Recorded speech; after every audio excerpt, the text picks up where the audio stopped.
On a point of fact, just a point of fact, Section 15G of the Juvenile Justice Care and Protection Act mandates that a juvenile between 16 and 18, if convicted of any offence, can be sentenced to be sent to a special home for a period of 3 years at the maximum and thereafter be released on probation. Section 16, which you referred to, says a juvenile can be kept in the special home till he turns 18 and cannot be sent to jail thereafter, which in effect will result in his release. Effectively, the person is set free. Therefore, by consequence, I am not hyping this. But he's in a special home, is he not? It appears that a boy, it appears that a boy who picks pockets and a boy who commits rape is subjected to the same law and will be back on the street in a few months. Rather than spending so much time reading... So no, I feel the act must be amended, but there are enough loopholes in the act. Of what juveniles... No, Mr. Sundaram is not satisfied with my argument. What have I said factually wrong, sir? Mr. Sundaram? No, I'll tell you what I find, Arnab, when I look at it, I find that it is not a case of wiping out an offence, so to speak. It recognizes an offence. There is also proviso by which, when we say send them to a special home, the special home looked at in many ways is almost like a form of imprisonment. I am not satisfied with the act. I believe the act should be amended. I believe these people who know what they're doing should be tried just the way as any other criminal and punished the same way. The act needs to be amended. But unfortunately, any amendment will not help in the case of this particular crime because it cannot be made retrospective. That's where I'm saying there are some loopholes in the act. There are some ways in which we can get into the act to see that there is a confinement to a special home for a relatively long period of time. Mr. Sundaram, 1 minute. Mr. Sundaram, my next question is to Anant Asthana. Nina Nayak, I'm coming to you. Please, just give me a minute. Mr. Asthana, does it not seem ridiculous to you that a boy who picks pockets and a boy who commits rape, if they are of the age of 17 years, 11 months and 28 days, will be subject to effectively the same degree of punishment? Does it not appear complete? And that boy will be back on the streets in a few months. My question, will you feel secure? Will you feel secure with that boy out on the streets, say 6 months from now? Right. See, for somebody who is concerned with prevention of juvenile delinquency, this kind of panic is not an answer. What's the panic? It's the panic that the children are committing serious offences, send them to jail, hang them, right? But they haven't they? It does not work. So why do you call it panic? It's a panic. It's a panic which is being created. So Subramaniam Swamy is reacting in a panic-stricken manner. Subramaniam Swamy has his own view. I respect that. I mean, maybe we need to hear him when we amend the law. But then define panic. Right. Define panic. See, panic is that everybody is believing it's only 33,000 children. Can't we take care of them? No. My question is, why do you feel there is panic? I mean, if today, address the viewer today who says, I don't want this boy. I don't want this boy. Panic is being created the way it's what created in the United States. Many people who became victim of that panic regretted it after 30 years. That, okay, we were wrong. In the United States, minors can be treated like adults in exceptional cases. United States is not a good model. And that applies in the United Kingdom as well. 280% swell in the prisons. United States is not a model we should look at. So what is the model we should look at? What is the 32,000. That's all. In the entire country. Why can't in we America, take care of goes them? to I agree. That's precisely what I'm saying. The kind of offense. There is a role of the state. No comparison. This is an indicator of failure of state. We aren't looking at this one child. Arnav, I want to clarify. Why haven't either you or Mr. Asthana answered my question? My question is very direct. I have two questions. Yes. One, please answer. Don't answer my question directly. Yes, I will answer. If this boy comes out and he lives in a particular locality, will the women in that locality feel safe knowing that the person who did this to Nirbhaya is living in their locality? That's one minute. And the law can't always be on the side of the accused. Right. The law has to be on the side of the victim and potential victim. Yes. That is question number 1 to you. And question number 2, I'll ask later. Can I get an answer from you on this, please? The first question. Yeah. First question was? Will people in that locality feel safe? Yes. I had dealt with a boy who wanted to be Dawood Ibrahim. Now he is doing Devi Jagran in Haryana. So what do you say Right. that 3 months? So provided we take care of these children who want to be Dawood Ibrahim. We take care. We took care of them. He is reformed. Society is much safer. So then the general principle that we should see that juveniles committing crimes should be reformed so that they don't spend the rest of their life on a crime which they didn't know about or didn't know the implications about. But here it's a totally different case. This whatever I have seen he's been accused of, because I am in the court, I know his real name too, and whatever the police has produced on the basis of what they've heard, plus what the girl before dying gave in handwritten notes, all these put together show it was a deliberate act. He took pleasure. He didn't rape her once, he raped her twice. And then what he did afterwards is, just as you said, is indescribable. He has to be made an example. On the question of reform, on the question of seeing boys who steal bicycles and pastries and pickpockets, yes, we should try to reform them. And my second question on that is to Neena Nayak.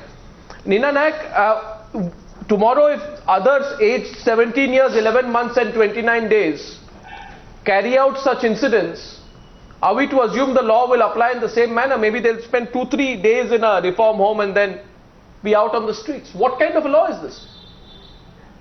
See, first of all, Arnab, I must tell you that's unnecessary. We're really disturbed by this media frenzy that all of you are creating. There is a law. There is a law that has come up after much discussion at the national, international level. Now this child, if he has committed a crime, we have to have a cut-off day. If you say a child of 14, if you see a child in Britain who has committed a heinous crime at 12, will you put him in prison? Isn't there some age? So we have, internationally and nationally we have agreed. And if you look at a child of 18, he needs care and protection. Who is the parent's patria? It is the state. What has the state done to protect such children? And you've taken one isolated case, one child who has done this, and you want to reform the law. I think this is really very disturbing. You're trying to go all of you in the media are just making a one big issue of this. Let's start looking at why are you saying isolated case? What happened to Why are you saying isolated case? Miss Nayak, NCRB data shows rapes committed by juveniles have jumped up by 188%. incorrect. It's totally incorrect. It's only 3.5%. Most of those cases are look at the figures selectively, where children get into love. I'll share the data with you. NCRB data for 2011. Only 3.5%. NCRB data for 2011. No, NCRB data is wrong. I say it on record. It's wrong. It's wrong. If the data doesn't suit you, say it's wrong. Delhi data 3.5%. No, his doesn't suit you. He's the specialist in the matter. No, I have got. There's no question of specialist in this. NCRB data shows a boy runs away with a girl in a romantic relation. That is counted as rape. Most of the cases, I have dealt 4,000 cases. Most of the cases are those cases. Okay. Hardly any case. I'll pick up one case with you. Let's pick up one case. Yeah, there are cases. No, let's pick up one case. Yes. Let's pick up one case and let's not deal with this theoretically. In America, there was a person called Lionel Alexander Tate. He's the youngest American citizen ever sentenced to life imprisonment without possibility of parole. When he was 14-year-old, he was convicted of first-degree murder for the 1999 battering of 6-year-old Tiffany. This happened in Florida. My question to you is, how would this be dealt with in India? The battering of a 6-year-old. In 2012, another case I can tell you, where a 13-year-old was accused of beating a half-brother to death while sexually abusing another aged 5. How would this be dealt with in India? Right. How would this be dealt with? It has to be dealt with. You want me to give you more examples? The 15-year-old was charged as an adult. It has to be dealt with according to the law that we have we here. Are discussing. We are discussing whether the law needs to be changed. No, but now then you're giving us American incidents I'm asking about why law should be changed here. Malalika, why should the law be constant? It needs to be changed. Why should the law be constant? I agree with you, but then talk in a context. Now you're talking about these. You're giving us American incidents.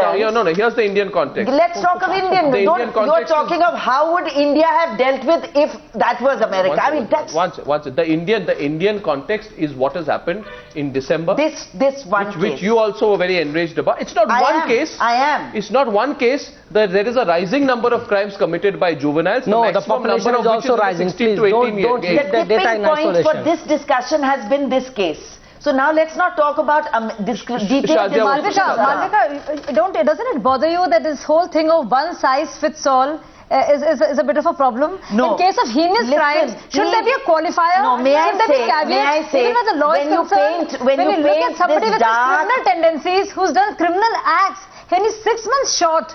And this is according to with you, but you know what bothers me more? What bothers me more is too much margin of discretion. If there is a law, we have to stay with it. But and if there is a cutoff, I mean, the entrance into university is 99.5, but and if you get 99.3, that's the cutoff. A high-risk youth is different from a low-risk youth. The nature of crime is different from each other. Look at the nature of crime. Look at what is done. Look at what a child is, how you define a child and a juvenile. And look at what the justice system is supposed to achieve. I want to ask, I want to go to Kiran Bedi. Kiran Bedi, let's hear your argument back. You're hearing a very strong defense being made here. Don't throw American statistics at us. Yeah, but I'm not throwing American. I threw Indian statistics. Then you said the Indian statistics are wrong. Because he had counted. I give you American. Yes, the rape statistics. Mr. Astana, with all respect to you, Mr. Astana, you had not a single answer to me when I spoke about American cases. And therefore, let me ask you one or two Indian cases. I'm sure you're aware. You're a specialist, as Malavika says. Please. In the July 2012 case of the Rohini murders in Delhi, the main accused was a 20-year-old, am I right? Mahesh, along with his accomplices, murdered 2 elderly women in Rohini 2 years back. Just a few months short, perhaps. Let off as a Tell us, she said 9:35. Appropriate or inappropriate? Yes, that's appropriate. Let him off. That's what the reason. Let him go back on the street. 16 to 18 year is the most volatile age where they are more prone to be guided by the adults. And that was it happened in this case. Well, also Kiran Bedi, let's get Kiran Bedi. The argument being put by Mr. Astana is 16 to 18 years. Coming to you, to the other panel, 16 to 18 years is a very difficult age. Difficult age, yes. And for all of us. they want approval from adults. All of us have done if crimes. they want approval from adults, let me tell you, they don't seek the approval of adults before going and raping and killing people. The adults were there. Well, in the Dombivli evening case when a youth was killed was trying to protect a girl. Now tell me a single case. Tell me a single case where a juvenile alone has done a serious offense. That's the point. Tell me a single case. There is a whole concept of adults. Juveniles trying to mirror an adult. I'll tell you more than one case, but I'd like to get Kiran Bedi's response to yours. Kiran Bedi, you heard this argument strongly put out in defense of the accused. Where do you stand, ma'am? Your response, Kiran Bedi. No. All right, then, Mike, since I have to excuse myself another few minutes, I wanted to leave this last argument here.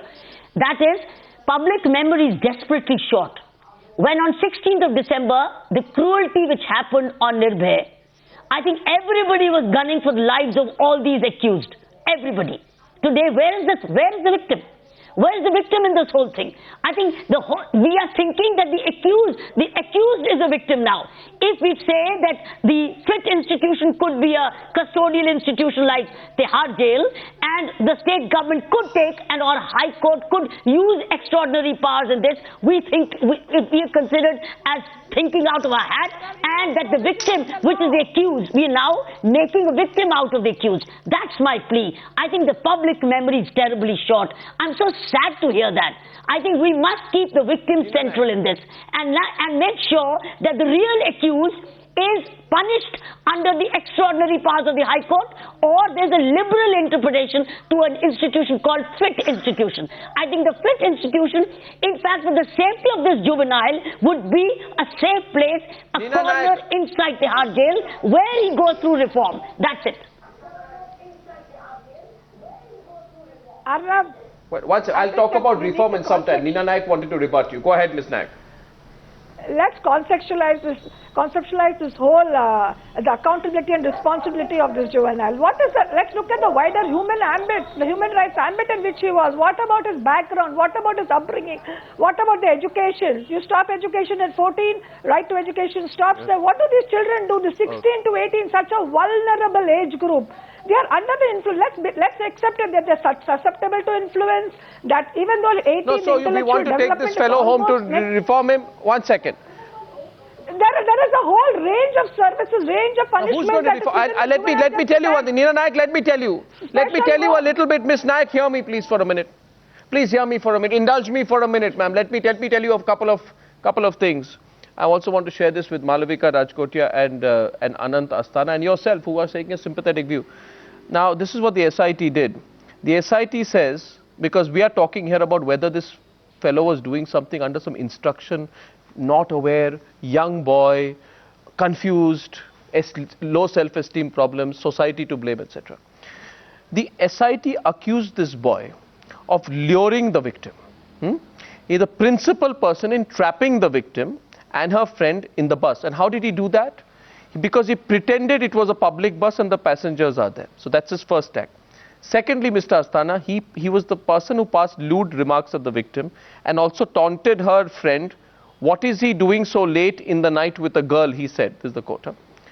1 minute. Third, he was drunk. Perhaps you will now say he was drunk and hence he was not in a state to discern what he was doing, and he was also drunk because of sociological reasons. He sexually assaulted the victim. He brutally tortured the girl.